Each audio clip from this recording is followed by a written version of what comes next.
Now, it's no secret that I know a thing or two about mobile games in the Final Fantasy universe. So after spending 20 or so hours with Final Fantasy VII Ever Crisis and the closed beta test that was released fairly recently, I've got some opinions about this game, and for those of you who know the mobile games well, you're gonna want to stay tuned for some of this. So what exactly is Final Fantasy VII Ever Crisis? So Ever Crisis is a mobile game which is free to play and has gacha elements to it, which is a massive turn off to a lot of players, but possibly a turn on to players of games like Dissidia, Final Fantasy Opera Omnia, Final Fantasy Brave Exvius, Final Fantasy Record Keeper, etc. That serves as a condensed retelling of everything in the Final Fantasy VII universe, from the original Final Fantasy VII all the way to Crisis Core, Advent Children, even the first Soldier plays a big role in this particular game. So for those who want a bit of everything FF7, this may well be the game for you. But how good is it, and how much of the game is taken up by this gacha element? Now, the first thing I'll say here is that the game is stunning. Visually, it's beautiful, it's really well presented, the music is fantastic, and the story cutscenes are largely presented very well, although it is very much a condensed version of each of the stories it shows. So in the closed beta test, you could get up to Wall Market and the proceedings after that, so at the end of Sector 7 in Final Fantasy VII. In Crisis Core, you only really got to explore Wutai and the very beginning of Final Fantasy VII Crisis Core, and then you had a section for the first Soldier, which follows brand new characters, Glenn, Matt, and Lucia, as they kind of just going about their regular duties. But there's some allusions to how this will tie into the greater FF7 universe as time goes on, with a particular mention to Glenn. I say that the game is a condensed version of the story because it very much is. There are some very, very notable chunks of Final Fantasy VII that are notably missing from the retelling present in Ever Crisis. So I say it'd take you up to the section of Sector 7 when the plate falls, but there are massive swaths of gameplay from the original game that just aren't here. So usually they'd be relating to enemy diversity, which is a big issue I have with the game. You fight the same enemies a lot in this game, and the behemoth is very cool the first time you see it. But beyond that, it starts to get tired very quickly. But when you miss out the sewer section after Don Corneo's mansion, or the train graveyard pretty much entirely, so no Abzu fight, nothing from the train graveyard, you kind of wonder what else is going to be missing going forward. Realistically, if the story is all you really want from Final Fantasy VII Ever Crisis, then you can play that for just that without having to really worry about the gacha elements of the game or realistically anything else.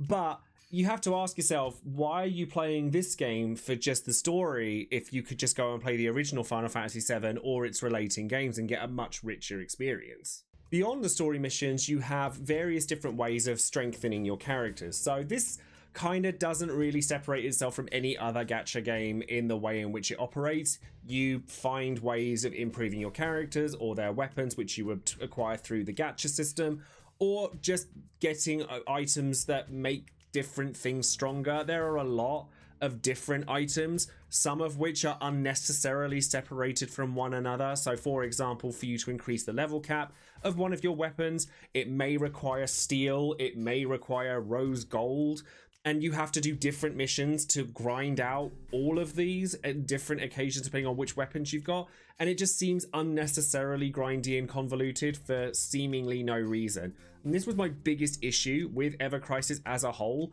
It just seemed to really not respect your time when it came to trying to make your team stronger. Like I said, I spent about 20 hours with this game. I did most of the content that was present in the closed beta, including the Tower of the Cetra, which I imagine is intended as an end game kind of challenge for people. You had Criterion and Crisis dungeons, which serve as a replicate of the dungeons you'd done in the story, but with much harder challenges and missions to fulfill.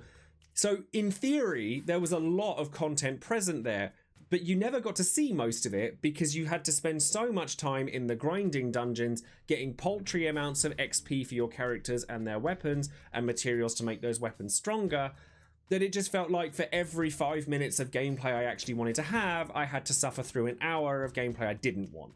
So how does the gacha play into all of this exactly? So if you're going to be taking this game further than just playing the game, you are going to have to do gacha. It's just an unfortunate way the world works. There's so many of these gacha games now, and this one is no different. There will be challenges you can't really come across without having to indulge in the gacha somewhat, and there's two ways in which it works. So you have weapon draws. You get all of the characters in the game for free. You get the characters just by playing the game, which is wonderful. I definitely like this methodology of doing gacha, so like Record Keeper and Dissidia Opera Omnia, rather than Brave Exvius, for example, which has you pulling for characters themselves, because everyone wants to play with their favorite characters, and by doing it this way, you can come across multiple different banners and gachas that you can have that will pertain to your favorite character. So in the closed beta test, you had two different ones. You had one that was aimed at Cloud and Barret and had a costume for Cloud, and another that was aimed at Matt and Glenn from First Soldier with a costume for Matt. The costumes are realistically what you need to be pulling for, because it's double layered the way the gacha works. You pull on a banner, you get 10 draws, or 11 draws rather, and it will get you either a 3-star, 4-star or 5-star weapon. The 5-star weapons obviously being the highest, but if you get duplicates of those weapons, you can overboost them, which means you're going to want them, up to a like maximum level of 10. So in order for you to get a maximum efficiency weapon, you need 6 copies of it, which is not ideal. Like, duplicates being the big thing that makes them stronger is never nice, but beyond that, you also have costumes on top of it, which are more than just cosmetic, and they give you additional stats, usually relating to the weapon that is on the same banner as them. So, for example, Cloud had his Murasame weapon in this banner, which looked really cool. It's just Cloud having a katana was just a cool thing to see, and his costume that came with it also looked equally cool. Murasame gave you an attack that you could use in combat that was lightning elemental, and then the costume made lightning element attacks stronger for you. And then by getting duplicates of the weapon, the skill gets stronger and the stats of the weapon get stronger. So it's gonna be a thing. And the way you get costumes as well, like I said, it's double layered when it comes to the gacha itself. You'll get stamps on a chocobo board after you do a pull, and you get up to 12 being the costume, 6 being a guaranteed copy of the weapon that you want, and then you just pull until you get that. So you get either 1 stamp, 2 stamp, 3 stamps, or all 12 stamps in one go. So for those of you who know what re-rolling is, and I will probably make a guide to that when the game was fully released. So coming off from that, you then have the ways in which you make your character stronger, and this again felt needlessly complex to me. I liked the fact that you could use other characters' weapons as sub-equipment for each character. So every character is equipped with 2 main weapons, 3 materia, their costume, a limit break, and then 2 sub-weapons. The main weapons have to belong to that character. The sub-weapons don't. And the main weapons will give you the skills, and then the materia is supplemental to that, whereas the sub-weapons are just stat sticks. So it does add up quite nicely. However, having to level up each weapon individually, having to then go and farm the materials to uncap their level individually, then having to go and farm more stuff to get the level stuff individually, it could have been so much more consolidated than it was. And I just found myself just going, oh god, here we go again, every time I pulled a new weapon, as opposed to being excited to get one. Before we continue, don't forget to check out all of my social media links down in the description box below. I have just come back from TwitchCon Paris, which was a wonderful experience and really gave me a lot of just vibes that I needed to carry on with Twitch streaming. So definitely come and find me on there for more Final Fantasy content. I play a lot of Street Fighter, and I am exploring some other options like some Pokemon or maybe some Diablo.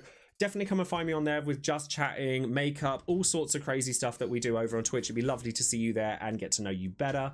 And then over on Patreon, I do always shout out one of my patrons every time I release a video. And today that person is going to be Mark, who has Arden as their title card that I hand make for everyone that is on my Patreon, amongst loads of other benefits, including Patreon polls that you can all get involved in and be a part of these videos. So thank you all very much for your support, and I'm hopefully going to be meeting up with Mark very, very soon. So thank you ever so much for your support, my friend, and thank you all for just taking a look at all the other stuff that I do too. So now that we've discussed the gacha bit and how it affects your characters, let's discuss combat in general. Like I said, the weapons give you skills that you can use, and in a very similar fashion to how Pokemon Masters EX works, you have an ATB gauge of sorts, but it fills up gradually, and you can use abilities that take up a certain number of segments of that bar to then use on your enemies, and each ability takes a different number of bars, so you can use more bars for a stronger attack or less bars for a weaker one, or your whole bar if you need to use Cure or Curaga if you're using Aerith, for example. And this is where the biggest problem I have with Ever Crisis comes into play. The auto battle in this game is almost too clever for its own good. It factors in elemental weaknesses, it factors in what abilities you should be using on any given enemy at any given time, whether it's better for you to swap between an attack and a defense mode that you have. So the attack mode being I deal more damage, but I take more damage, defense mode being vice versa. The AI is too good in a lot of ways, which made it so that from the beginning of the game, from the point I could start using auto battle and double speed, I never came off it, and it meant that I never actually needed to play the game. Now, this isn't unusual for gacha games. There's a lot of gacha games, especially those that require a lot of grinding. I'm looking at you, War of the Visions, that you're going to use auto battle 90% of the time when playing the game. However, this is kind of the sort of gacha game I don't really gel with very well, and I'm hoping that with harder content, because there's bound to be much harder content when the full game releases in September. Apparently it's September anyway, I'm not certain if it's that. But hopefully we see more reasons to actually play the game manually, as one of the main reasons I really like Record Keeper and Dissidia Opera Omnia is the gacha and the micromanagement wasn't the whole game. There was moment-to-moment gameplay that I could sink my teeth into and have to think on the fly. Whereas with games like War of the Visions, Brave Exvius, and sadly, Ever Crisis, the game kind of does everything for you from the moment you press the start button. I have to complain about the UI in this game. Not how it looks. The UI looks absolutely fine. There's nothing wrong with the way it looks. But there are so many instances where I was playing this game where I'd have to press more buttons than I really needed to in order to get to where I wanted. And in a game where micromanagement is so important, I really don't want to spend that much time doing it. So if I ever needed to claim rewards from missions that I'd done, I'd have to press the bottom of the screen over and over and over again to get those items sent to my gift box, which I'd then have to go into and claim again. And it just like, why all of these extra hoops just to get what could be done in a single button? It's not like I'm gonna not want to see what comes next. Stuff like that really irritates me in mobile games, because the whole point of a mobile game is that it's convenient, and the less convenient you make it, the less likely I am to want to play it. So then this begs the question, do I think that Final Fantasy VII Ever Crisis is going to do well? Yeah, I do. Certainly for the first 6 months, at the very least. And I hate to say it, but it's on the back of the name that it carries. Final Fantasy VII is an extremely powerful IP, and this game knows it. I do want to see where the story goes from here, especially the stuff with the young Sephiroth that we've had teased in the past, especially stuff involving the characters from First Soldier, maybe even like a playable version of Advent Children. I'd be really excited to see that. But I think this game has a lot of work to do in order to get me to like it for just being a game, especially the kind of game that it is.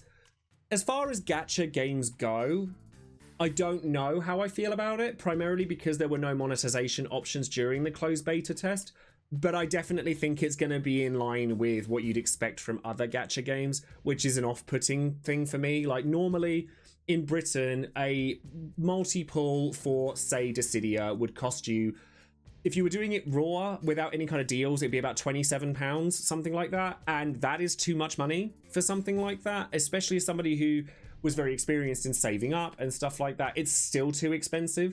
And from the closed beta test, Ever Crisis seemed like it was quite generous in giving you resources. Like I didn't re-roll or do anything like that, and I managed to get to Cloud's costume with some pretty bad pulls, to be honest.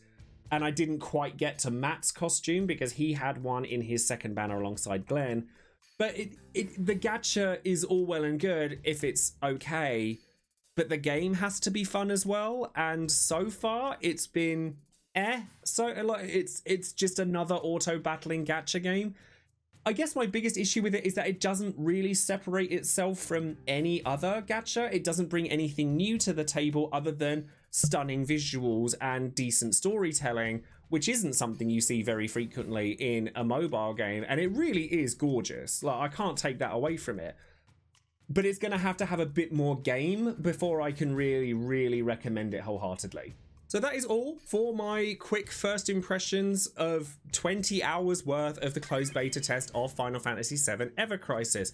Did you guys get into the CBT as well? I'd love to know what you guys think. Let me know in the comments below. If you would like other content on Ever Crisis, I'm considering making like a tier list of the characters that I experienced over the closed beta, so that when the main game comes out, if they use similar banners, you get kind of an impression of what to look for, or a reroll guide based on what you're looking for, how to navigate the gacha. I do have ideas of things I would like to do with Ever Crisis, and I do think that that initial surge is going to be strong. So if you'd like to hear more about it, then definitely let me know in the comments below. Click that like button, the subscribe button, all of that good stuff. I did even consider making a second channel exclusively for Ever Crisis so that it's separate from my main content, and you can go straight there for everything Ever Crisis related. As I say, don't forget to like and subscribe and do all that fun stuff that YouTubers tell you to do, and you can come and follow me for more Final Fantasy content all across the board, and I would love to see you over on Twitch and all of my other social accounts as well. So thank you very much for that, and I will see you next time, beautiful. Have a great day. Bye.